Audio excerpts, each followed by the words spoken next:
E aí, pessoal, começando a entrar, vamos anotar aqui.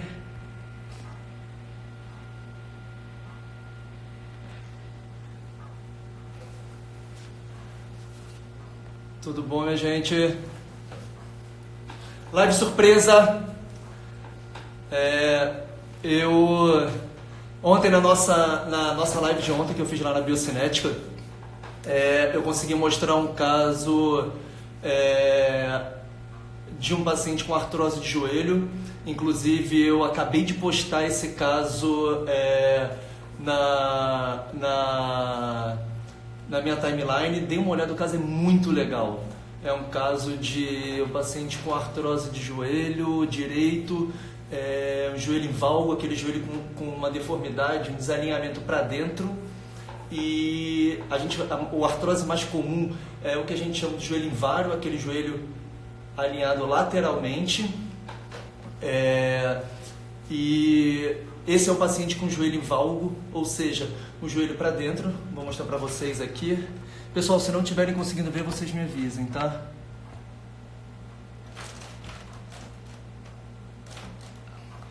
Então, esse paciente, repara aqui no joelho direito dele.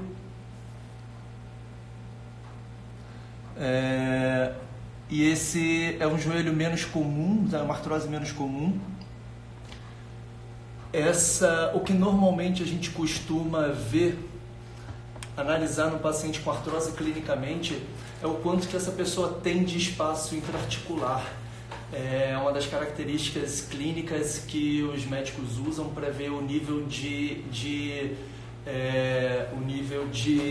gravidade dessa artrose.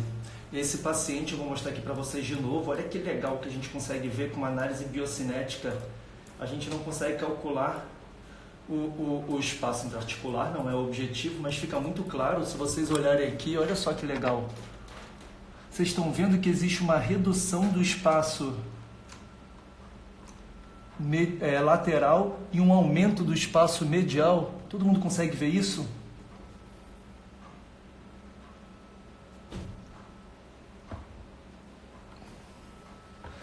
Vocês conseguiram ver isso, pessoal?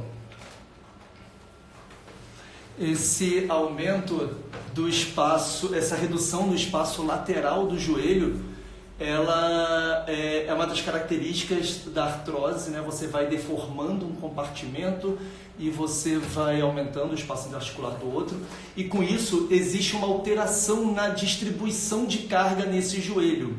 Ou seja, imaginem, você tem o joelho, que é uma articulação de carga que ela serve principalmente para absorver essas forças de reação do solo. Quando você altera esse alinhamento, ontem me perguntaram sobre esse desalinhamento, essa subluxação que existe no joelho. E uma das coisas que a gente avalia é isso. Imagina isso, você tem um joelho que deveria estar distribuindo carga dentro e fora, e aí quando você gera uma deformidade, toda a carga do seu corpo, ela para de ser transmitida para um compartimento, ou reduz muito a distribuição nessa parte, nesse caso desse paciente, na parte de dentro, e fica toda na parte de fora a distribuição. E como a gente lembra, pressão é força sobre área.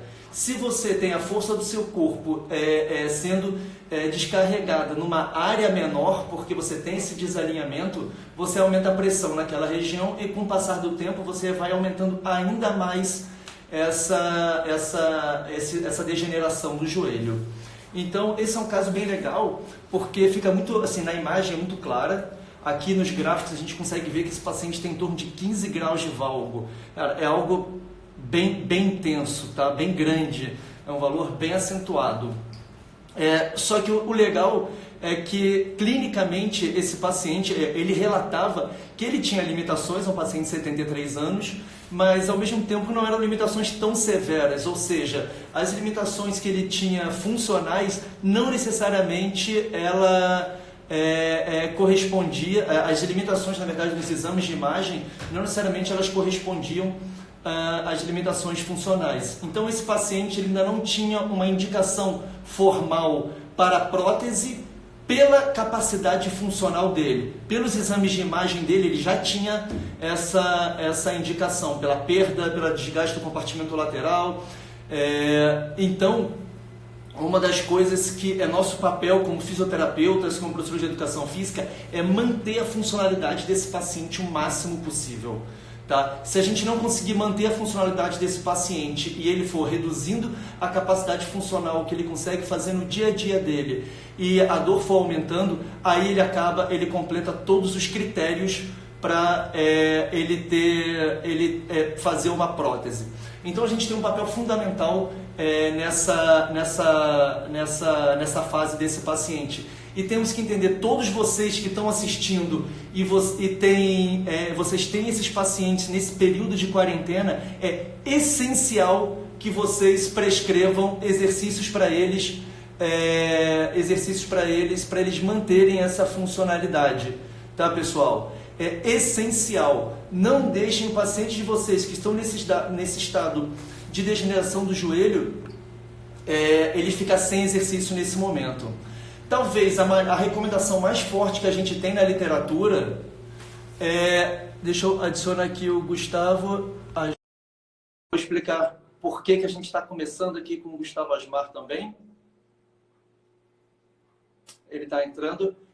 Uma das coisas, pessoal, que a gente tem... Fala, Gustavão! Tá jogando a final da Libertadores com meu filho aqui. Beleza! Eu estou falando então do caso aqui, Gustavo. Não sei se você chegou a ver, eu vou mostrar de novo para quem está entrando agora.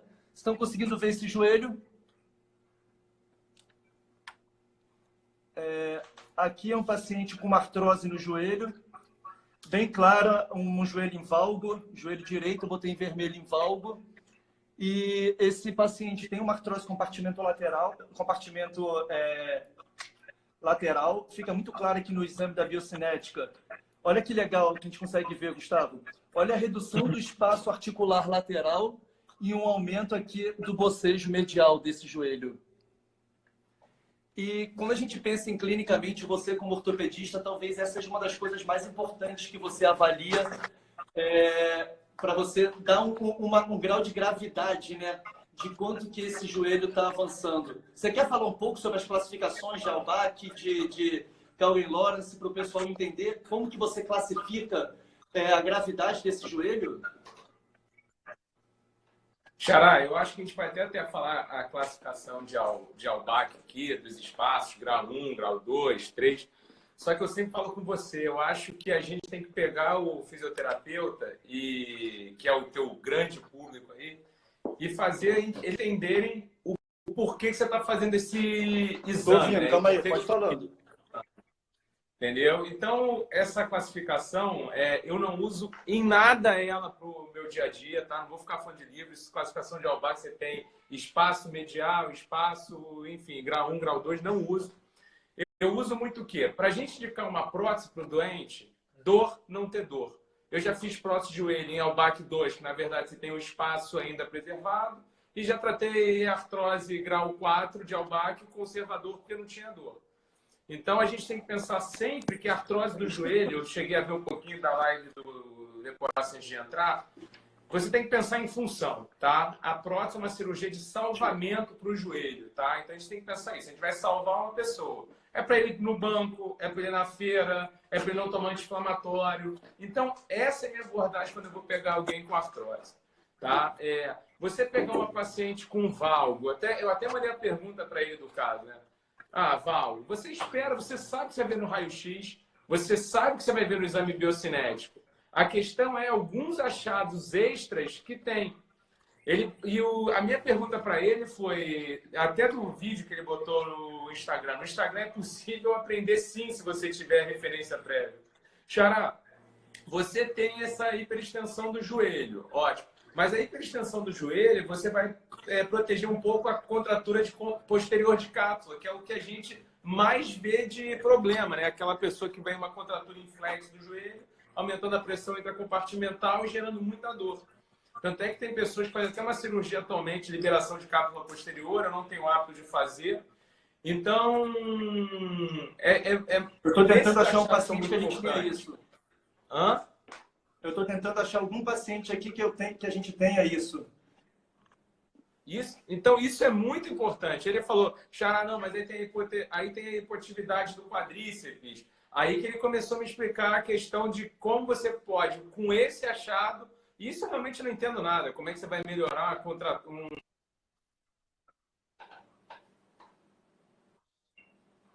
geno-valgo, se eu vou ter mais perda de espaço medial ou lateral, e a alteração do exame físico, mas a reabilitação é com vocês. Então, isso é muito importante, porque é um achado, geralmente, que olha como positivo, entendeu? Eu olho assim, ele não tem contratura em flexo do joelho. Para mim, como ortopedista, é um ótimo sinal para indicar cirurgia. Para o Xará, na hora de reabilitação, ele usa isso com outras questões que aí não é da minha linha, que eu acho muito importante ele falar para vocês. Então, exatamente. Então, só pontuando aqui, pessoal, quem estava antes aí, foi muito legal o que o Gustavo acabou de falar agora, porque exatamente isso, Asmar, que você acabou de falar do seu critério para indicação de funcionalidade, era o que eu estava falando 5 minutos antes de você entrar. Que apesar da gente ter diversos critérios clínicos para indicar uma prótese, na verdade, o critério mais importante é se o paciente tem competência funcional para fazer as coisas do dia a dia.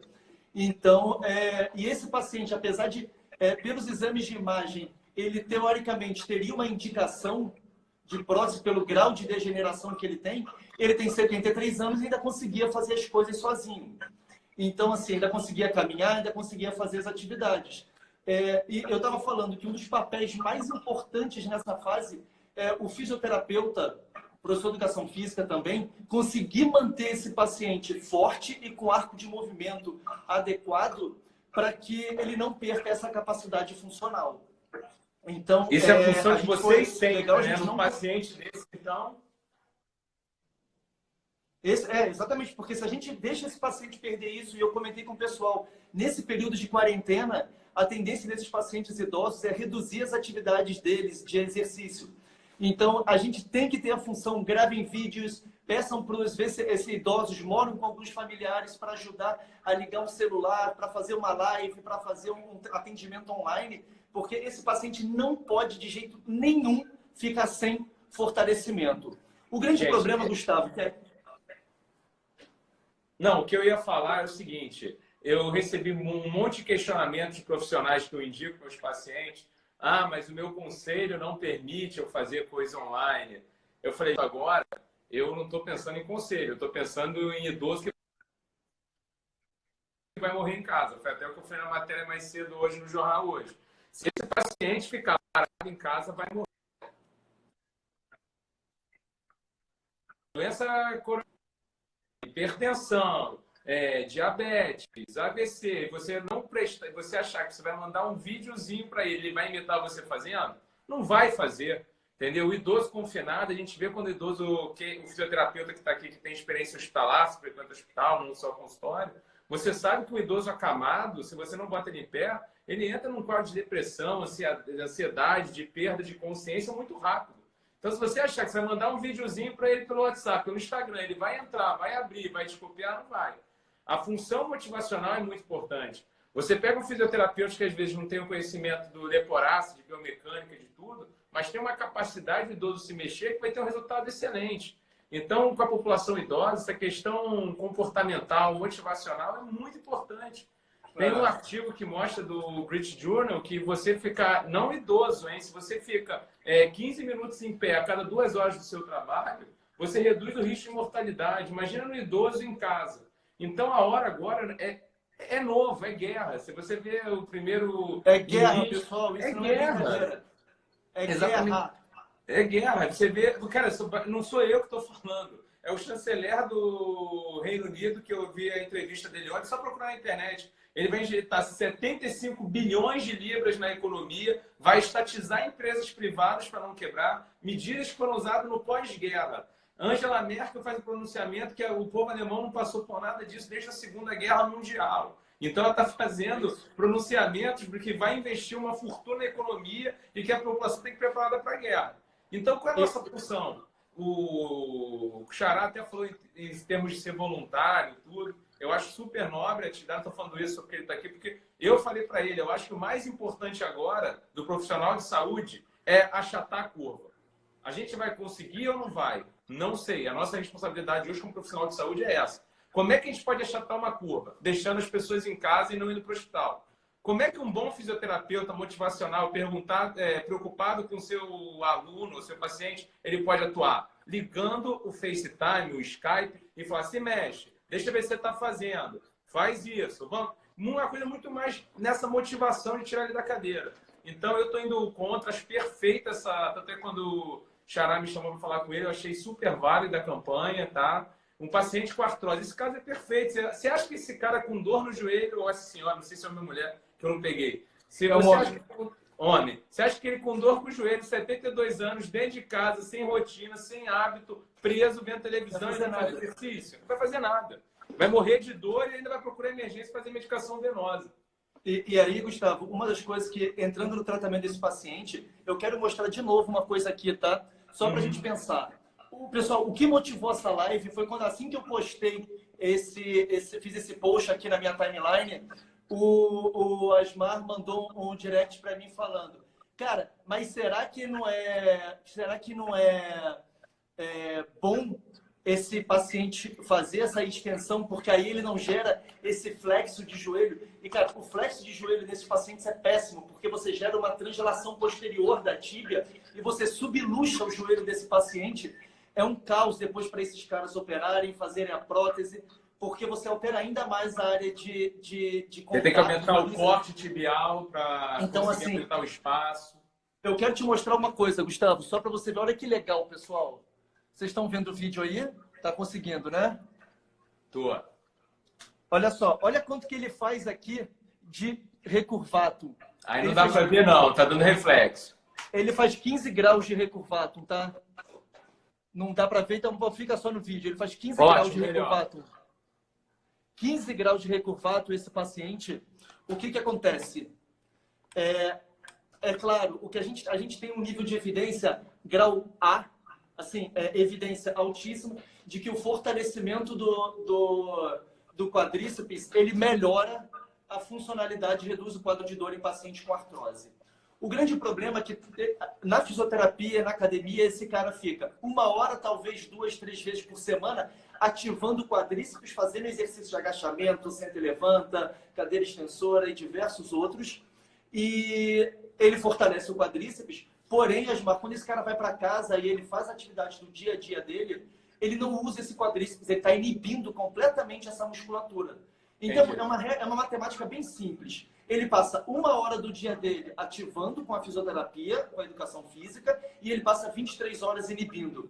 O que que acontece? Essa musculatura, ao invés de fortalecer, ela vai enfraquecendo ainda mais.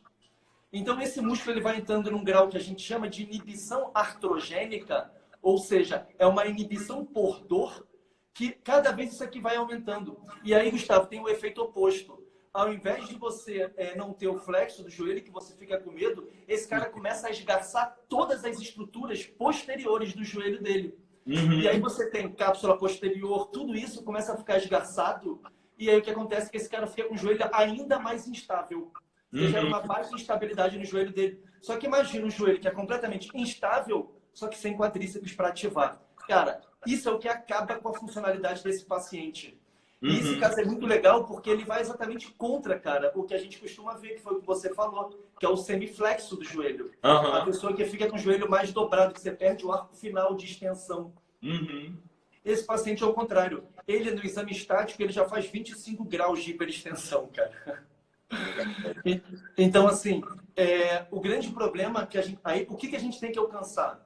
Eu não quero que esse paciente entre em hiperextensão, exatamente para não ter esse esgarçamento das estruturas posteriores, mas eu não quero mantê-lo em flexo, porque se eu mantiver ele em flexo, ele vai começar a fazer aquilo que você falou, que é retrair cápsula posterior. E aí é o baita desafio desse cara. Uma segunda característica que eu quero mostrar para você, essa é muito legal também. Olha só, cara, o que esse cara faz quando ele anda? Olha o tronco dele, é uma coisa que a gente olha pouco. Olha como é que ele está jogando o tronco todo para o lado esquerdo. Dá para ver? Dá. Pessoal, vocês estão vendo aí também? Dá um ok se estiverem vendo aí. O tronco inclinando para o lado esquerdo. ele em nenhum momento ele joga o tronco para o lado direito. O que significa? Isso significa que esse paciente, deixa eu abrir o outro exame dele, que é o exame de agachamento também.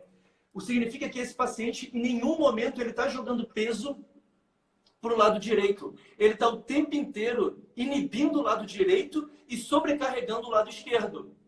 E aí, quando isso acontece, o que ele faz? Ele, mais uma vez, não ativa a quadríceps. Então, a gente está ali, cara, remando contra a maré, fazendo exercícios convencionais sem se preocupar com a funcionalidade. O que eu tenho que me preocupar com esse paciente? Eu tenho que me preocupar em tirar um pouco esse circuito neural que existe na cabeça dele de inibição e proteção. Eu tenho que voltar a fazer com que o corpo dele entenda que jogar peso no lado direito dele é algo saudável e eu não posso realizar exercícios que façam isso e gerem dor, porque aí você ainda ratifica mais esse circuito de dor, inibição, proteção. Mas você já teve caso de o exame te mostrar isso e com a clínica você corrigir isso, jogar o peso e o paciente piorar a dor e ter que voltar atrás ou não? Já? Sim, quando você exagera no exercício, sim. Você vai ter que ir num toque muito fino de começar a fazer exercícios, cara, bem leves, bem leves. Eu postei tem uns 3 dias atrás na minha timeline também, pessoal, dá uma olhada lá no final, um exercício que eu fiz com o Fabão. Somente, cara, de jogar o peso sentado. Você só inclina o seu tronco em direção à sua perna direita. Tá? Isso aqui, ó. Pessoal, as lives de casa, então a gente tá tudo... É tipo o William Bonner, que nem eu falei ontem, né? Então, olha só. Só de você fazer isso daqui, ó. Só de você jogar o peso aqui, você já ativa a quadríceps. Para esse paciente que já tem uma inibição, quando você joga o teu tronco para cima da perna acometida, você já aumenta a descarga de peso que esse pé faz no chão, e aí você já ativa a musculatura de quadríceps, tríceps glúteo e paravertebral para impedir a queda do tronco à frente.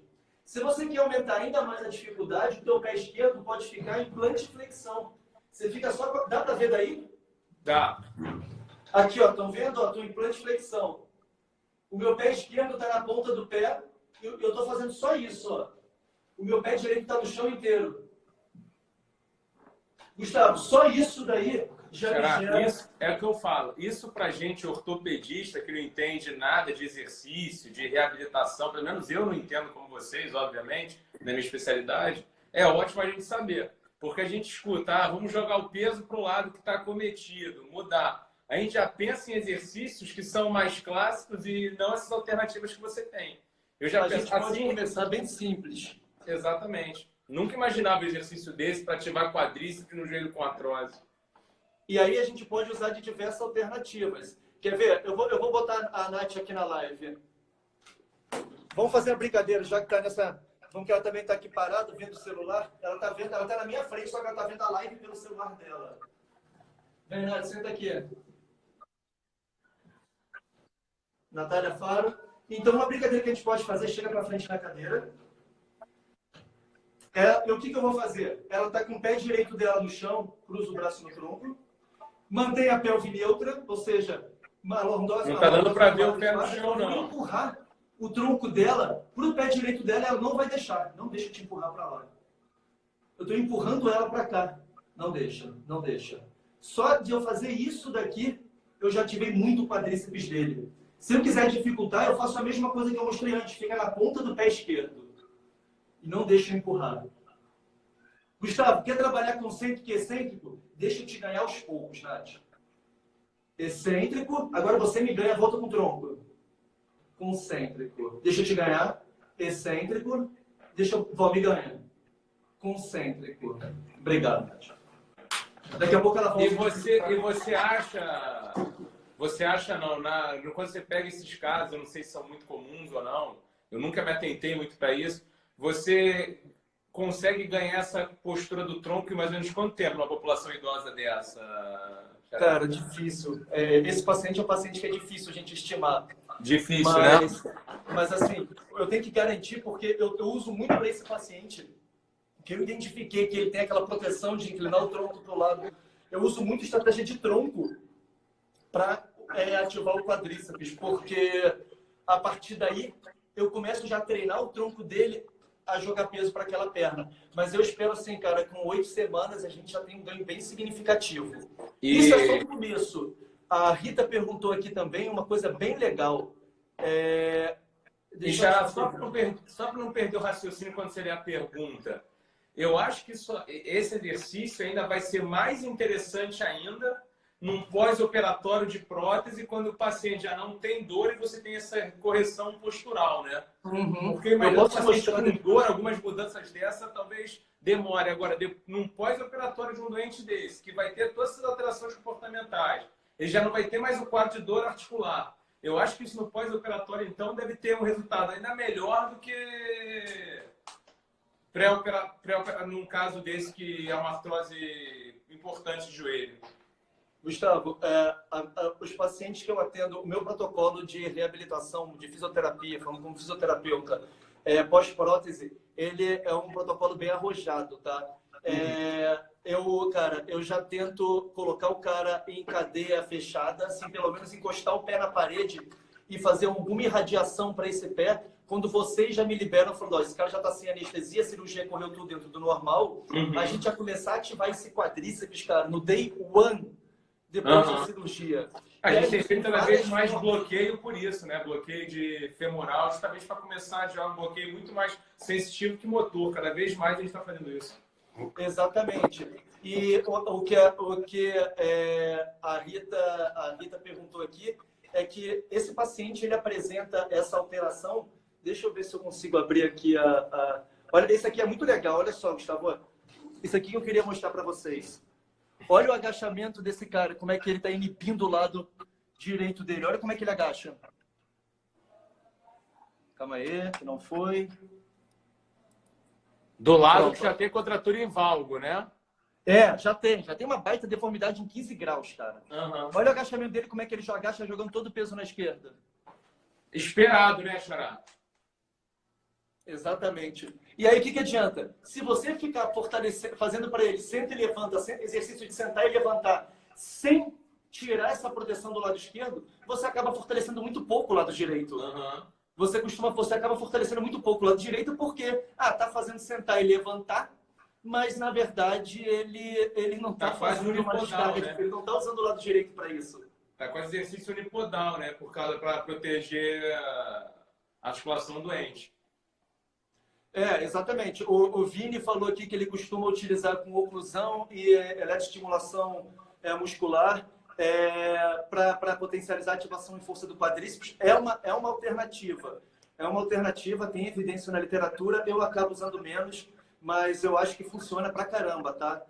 Eu gosto dessa alternativa, dependendo do paciente, isso é legal. O paciente que tem muita dor a qualquer exercício, você trabalhar com oclusão vascular é muito legal porque você reduz para 30% a quantidade de carga que você precisa colocar para o mesmo esforço, a mesma intensidade de exercício. Então, você trabalha com cargas muito mais baixas, que é o que normalmente alivia a dor desse paciente. A gente consegue começar a ativar esse quadríceps. O grande ponto é que esse paciente ele tem as alternativas dele, as alterações dele são todas de proteção do lado direito. Só que ele tem do sentar e levantar, que eu posso trabalhar com esse exercício que eu mostrei para vocês aqui com a Nath. E ele tem no apoio médio e apoio terminal, aquela hiperextensão. Então não adianta, Gustavo, se eu não colocar esse cara nas posições de marcha e ensinar para ele a exatamente fazer o movimento, manter esse movimento na marcha, nessa posição do joelho. Então, se eu não começar a trabalhar com esse paciente, uma capacidade dele com um mínimo de flexão, ele ganhar o controle no apoio médio, sem deixar fazer hiperextensão, esse fortalecimento que eu estou fazendo não vai ser transferido.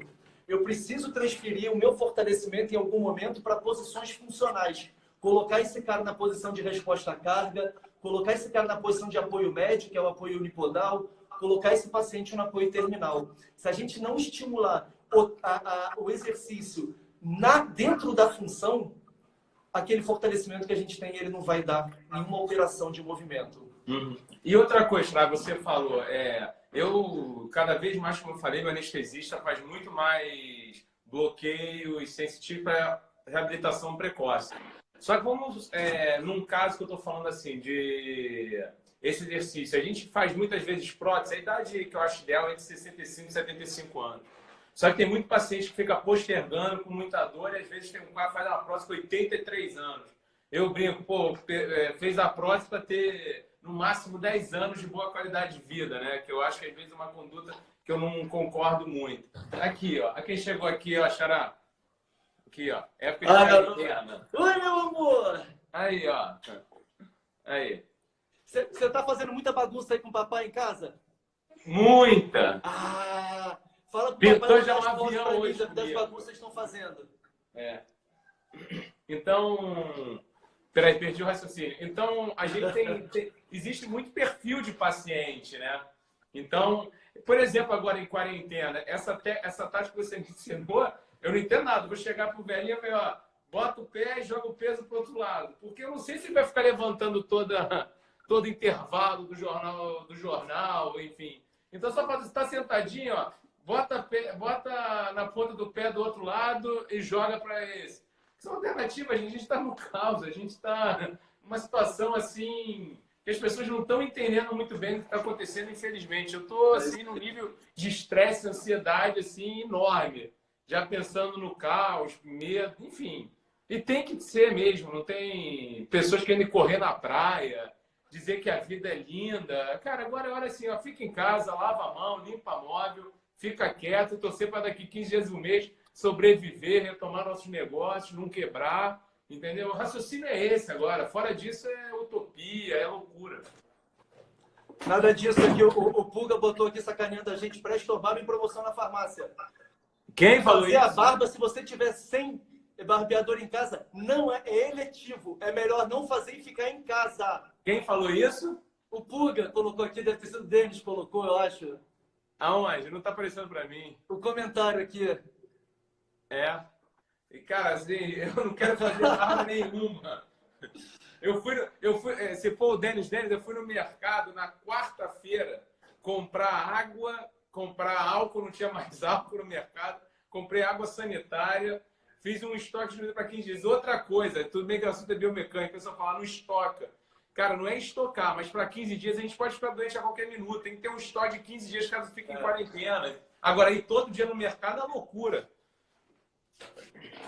Não dá. Vai ficar de barba, Pulga. Então, na verdade, pessoal, essa live surpresa foi só pra gente fazer uma brincadeira.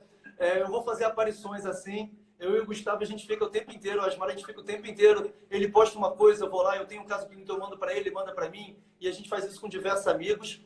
O objetivo foi dar uma surpresa aí no pessoal, quem estiver sem fazer nada nesse sabadão de quarentena. Vou deixar a live salva 24 horas aqui, pessoal. Depois assistam. Um pedido para todo mundo, foi o mesmo pedido que eu fiz ontem. Batam, printem a nossa tela aqui, postem lá, marquem o Gustavo, marquem meu Instagram, marquem a Biocinética e marquem, pessoal, agora o Instagram está permitindo você fazer ou voltar um negócio de em casa, fica em casa. De ficar em casa, que aí você, pessoal, como eu falei ontem, a gente cada vez mais reforçar todo mundo assim, a corrente de ficar em casa. Então, postem vocês assistindo a live em casa, para dar exemplo a todo mundo que é possível ficar em quarentena no seu negócio chato. Nós estamos tentando contribuir de alguma forma, como o Gustavo falou. Eu já me coloquei à disposição de vários amigos médicos, se estiverem precisando de gente nos hospitais, que seja para ajudar a tirar as pessoas que estão sem necessidade, e enquanto não há essa necessidade de recursos humanos, eu vou tentando ficar aqui de casa, passando um pouquinho de conhecimento, alguns casos clínicos, bater papo. Então, o que vocês tiverem de ideia, o que vocês tiverem de curiosidade, quiserem que eu fale um pouco, manda mensagem para mim, manda para o Asmar, sigam o Gustavo Asmar aí embaixo, que a gente entra aqui de uma hora para outra. E outra coisa aqui, Xará, também, Fala, Márcio, obrigado pela participação, cara. A melhor coisa é a gente fazer essas brincadeiras mesmo. Senão, cara, a situação é caótica, mas a gente também não precisa ficar em depressão, né? E eu acho mais importante assim, a gente discute biomecânica, a gente discute ortopedia, e discute o caso dificílimo de prótese, tá?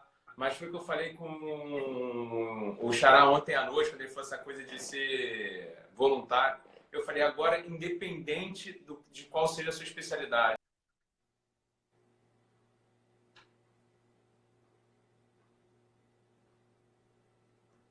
Acho que o Osmar travou aí, gente. O Osmar travou um pouco, mas nesse momento, pessoal, então, se ele voltar, a gente fala mais um pouco, mas já encerrando, fiquem em casa, levem a sério a situação, não é brincadeira, de conteúdo para entreter vocês e a gente sair dessa junto. Tudo bem? Vai lá, batam foto, printem, mandem, postem, falem pro pessoal, estimulem todo mundo a ir lá, vir aqui no meu Instagram, assistir essa live até amanhã. Eu vou tentar depois salvar a live para botar no YouTube, mas eu não garanto, meu celular está meio bugado. Tá bom, pessoal? Um abraço e até a próxima vez. Tchau, tchau.